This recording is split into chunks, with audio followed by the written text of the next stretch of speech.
our lives really changed as a family. When I was 15 years of age, my sister read a newspaper article about reports of the Virgin Mary appearing in Yugoslavia, as it was then, in Medjugorje. And we persuaded our parents to let us go there on a pilgrimage. It was really an adventure. We wanted to go to this communist country on the other side of Europe and to discover if this could possibly be true. This was 1983, and our experience there really changed our lives, really renewed our Catholic faith. When we came home, our parents could see something had changed in us.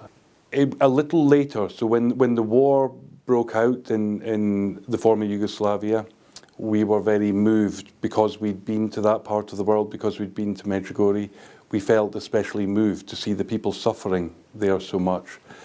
And so we just decided to do one small thing to help. By then I was working. I was working on a fish farm, a salmon farmer. So my brother and I had this plan to just try and do one small thing to help.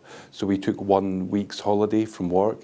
We asked people if they would give us food and clothing, and we drove those things and gave them in a refugee camp in Bosnia. And I came home thinking I'd done my good deed, and then I discovered that God had a completely different plan, because all these things continued to arrive at our home, all these food and clothing.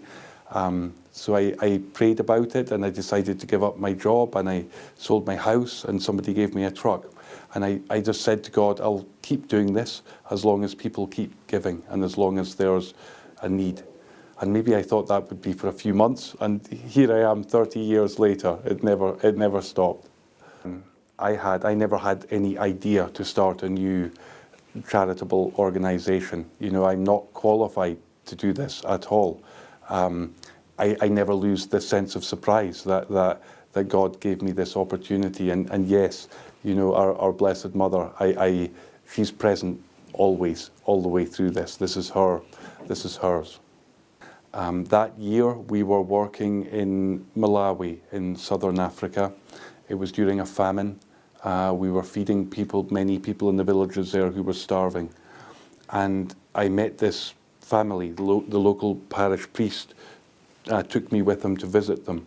And the father of the family had just died, and the mother, who was called Emma, was now dying.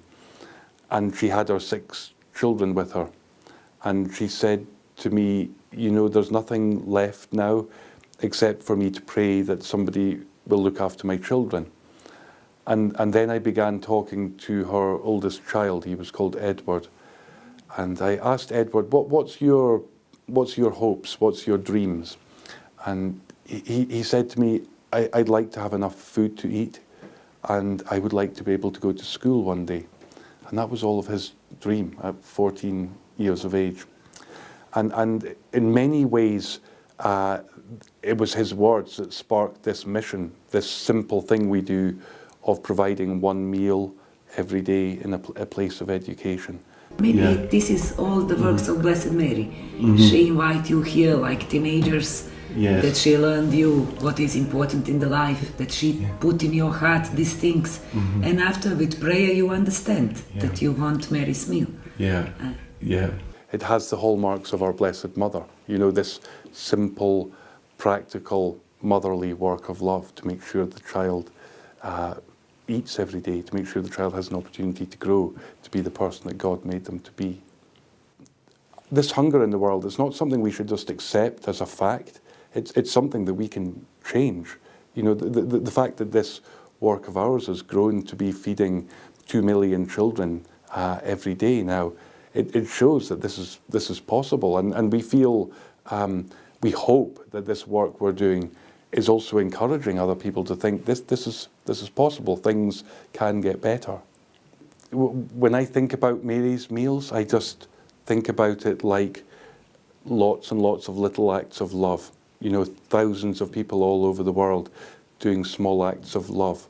You know, and that's why this mission grows. That's why it moves forward. You know, because so for example, all the meals every day are cooked and served by unpaid volunteers in their own community, people who are themselves struggling with poverty, and yet who are choosing to give this gift of their time so that the children in their community might eat.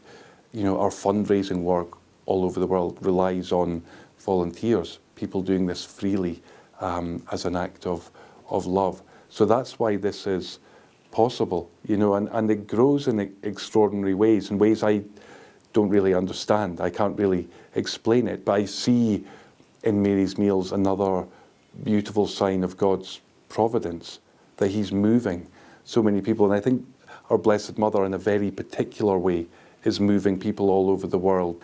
Yeah, every day I have this sense of kind of wonder at this thing that keeps happening. And sometimes I'm almost embarrassed because I'm called the founder of this work or the CEO of this work. And really, honestly, I don't pretend to understand this miracle completely.